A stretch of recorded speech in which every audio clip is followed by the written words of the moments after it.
ភ្ញ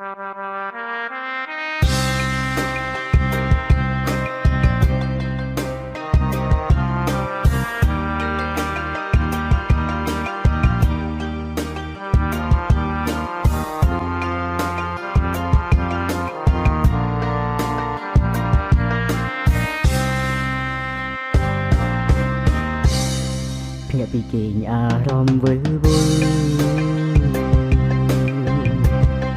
ភ្ញាក់ពីគេងវិលខ្ញាល់ខួរក្បាល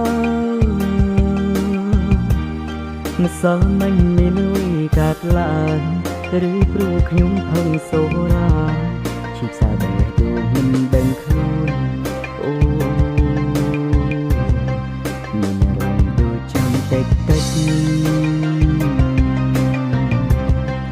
មានអារម្មណ៍ដូចត្រូវគេក្បត់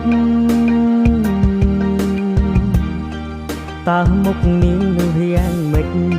ខ្ញុំភាំងឬភ្លេងប្រាកដអាកាមកបូរយាយបែបណាបេះដូងនេះស្រវឹង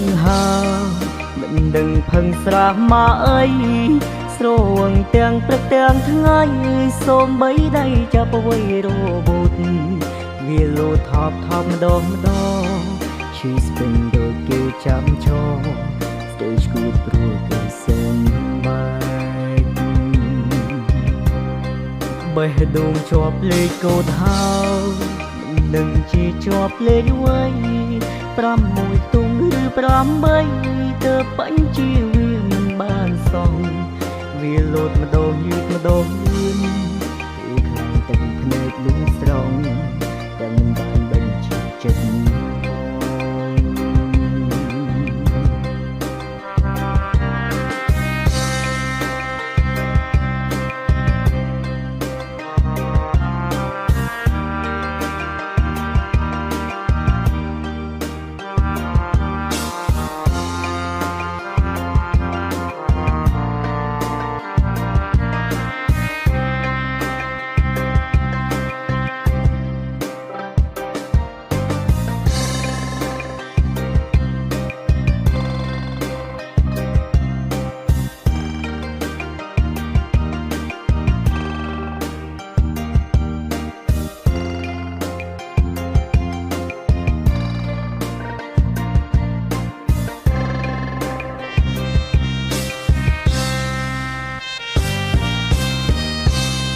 មានអារម្មណ៍ដូចចាំតិចមានអារម្មណ៍ដូចចាំតិច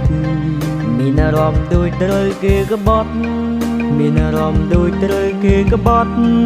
តើមុខនាងនឹងយ៉ាងម៉េចខ្ញុំភាំងឬភ្លេចប្រាកដអាខមាត់បូរយាយបែបណាបេះដូងនេះស្រវឹងមិនដឹងផឹកស្រាមកអីស្រវឹងទាំងព្រឹកទាំងថ្ងៃសូម្បីដៃចាប់អ្វីរបូតវាលោតថប់ម្ដងឈឺស្ពេញដូចត្រូវចាំចោស្ទើរឈួតព្រោះគេសុំបាយបេះដូងជាប់លេខកូដមិនដឹងជាជាប់លេខអ្វី6ខ្ទង់ឬ8ទើបបញ្ជាវាមិនបានសងវាលោតម្ដងយឺតម្ដងលឿនគេខ្លាំងទាំងភ្នែកលឺស្រង់តែមិនបានបញ្ជាចិត្តបេះដូងនេះស្រវឹងមិនដឹងផឹងស្រាមកអីស្រវឹងទាំងព្រឹកទាំងថ្ងៃសូម្បីដៃចាប់អ្វីរបូតវាលោតថប់ម្ដងឈឺស្ពេញដូចត្រូវចាំចោស្ទើរឈួតព្រោះគេសុំបាយបេះដូងជាប់លេខកូដមិនដឹងជាជាប់លេខអ្វី6ខ្ទង់ឬ8ទើបបញ្ជាវាមិនបានសងវាលោតម្ដងយឺតម្ដងលឿ